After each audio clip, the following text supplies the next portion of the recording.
চব্বিশের গণ অভ্যুত্থানে হাসনাত সার্জিসের মতো কিছু ছাত্রলীগ নেতাকে শেখ হাসিনা এখানে পুশ করেছিল। এখন বাই চান্স হাসিনা পড়ে গেছে, হাসনাত সার্জিস হিরো হয়ে গেছে। ছাত্রলীগ থেকে আসছে, তারা কি না কি করে বসে।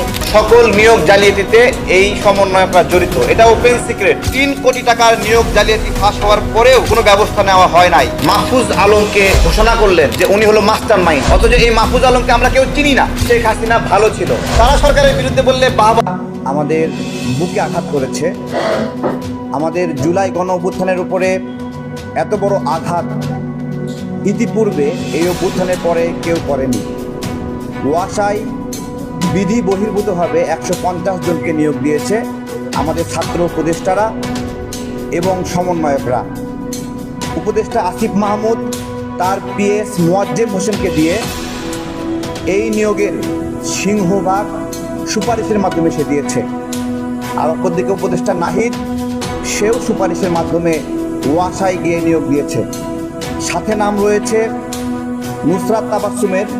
তাবাসসুম গুচি ব্র্যান্ডের ব্যাগ, লক্ষ লক্ষ টাকা দামের কোট শ্যুট পরে বিদেশে যায় কিভাবে, আমরা খুঁজতেছিলাম। আজকে সেই খোঁজার পেছনে তথ্যটা বের হয়ে এসেছে, তারা এটা কিভাবে করে।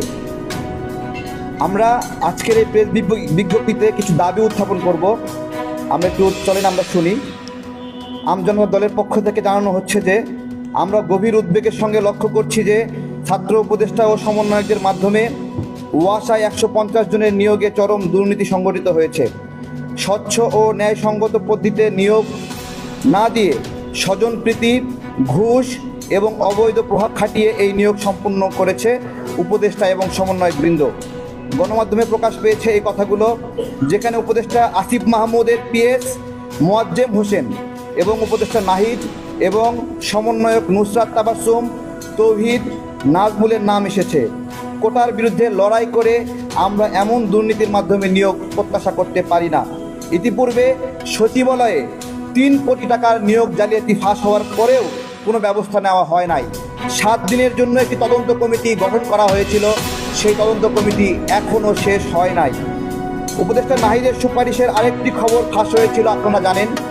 তিনি বঙ্গবন্ধু শিক্ষক পরিষদের প্রতিনিধি শাহিদুর রহমানকে নিয়োগের সুপারিশ করেছিলেন।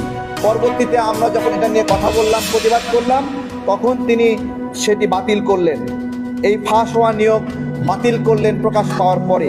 ছাত্র উপদেষ্টাদের এমন নিয়োগ জালিয়াতি জুলাই গণ অভ্যুত্থানের পরিপন্থী এবং নৈতিকতা বিবর্জিত কাজ। আমরা এই প্রেক্ষিতে সরকারের নিকট হতে জোর কিছু দাবি জানাচ্ছি। 1 নম্বর দাবি, এই নিয়োগ জালিয়াতিতে জড়িত থাকায় উপদেষ্টা আসিফ মাহমুদ ও তার পিএস মোয়াজ্জেম হোসেনকে বহিষ্কার করতে হবে এবং তাদের বিরুদ্ধে আইনগত ব্যবস্থা নিতে হবে। সাবেক উপদেষ্টা নাহিদের নিয়োগ দুর্নীতি দ্রুত কর্তৃক তদন্ত করে আইনগত ব্যবস্থা নিতে হবে। সচিবালয় ও সরকারি অফিসসমূহে ছাত্র প্রতিনিধি নামের কর্তৃত্ববাদী সমন্বয়কদের অপসারণ করতে হবে এবং সচিবদের পাশে দুই পাশে দুজন আমরা শিশু সচিব দেখি, এই শিশু সচিবদেরকে এখান থেকে সরাতে হবে। মংলা বন্দর শ্রমিক সংঘের প্রধান উপদেষ্টা পদ হতে হান্নান মাসুদ ও অন্যান্য সমন্বয়কদের অপসারণ করতে হবে। আমজনতার দল এই মর্মে জানাচ্ছে যে নতুন বাংলাদেশে নতুন স্বাধীনতার সাথে প্রতারণা করা প্রতারকদের বিরুদ্ধে ব্যবস্থা নিলে দুর্বার আন্দোলন গড়ে তোলা হবে। যে তালিকায় উপদেষ্টা নাহিদের নাম আছে, উপদেষ্টা আসিফের পিএস মোয়াজ্জেম হোসেনের নাম আছে, নুসরাত তাবাসসুমের নাম আছে। নুসরাত তাবাসসুমের নাম এখন নতুন না। বাংলাদেশে এই সমন্বয়কদের মধ্যে সচিবালয়ে সবচেয়ে বেশি যাওয়া আসি করে নুসরাত তাবাসসুম। এবং কিছুদিন আগে আমিনুল সাহেব প্রধান উপদেষ্টার সহকারী যে ওনাকে যে অপসারণ করা হলো, এটাও ছিল নুসরাত তাবাসসুমের একটা হুমকির কারণে। এবং তিনি কয়েকটি বিশ্ববিদ্যালয়ের উপদেষ্টা পদে নিয়োগ দেওয়ার জন্য আমিনুল সাহেবকে অনুরোধ করেছিলেন। সেই অনুরোধ না রাখায় ওনাকে বলা হয়েছিল, আমরা খবর পেয়েছি যে তিনি কীভাবে প্রধান উপদেষ্টার সহকারী হিসেবে থাকেন এবং উনি দেখে নেবেন। এবং তারই পরিপ্রেক্ষিতে আমিনুল সাহেবকে যিনি শিক্ষা উপদেষ্টার সহকারী হিসেবে এবং প্রধান উপদেষ্টার সহকারী হিসেবে শিক্ষা শাখায় কাজ করছিলেন, তাকে অপসারণ করা হয়েছে।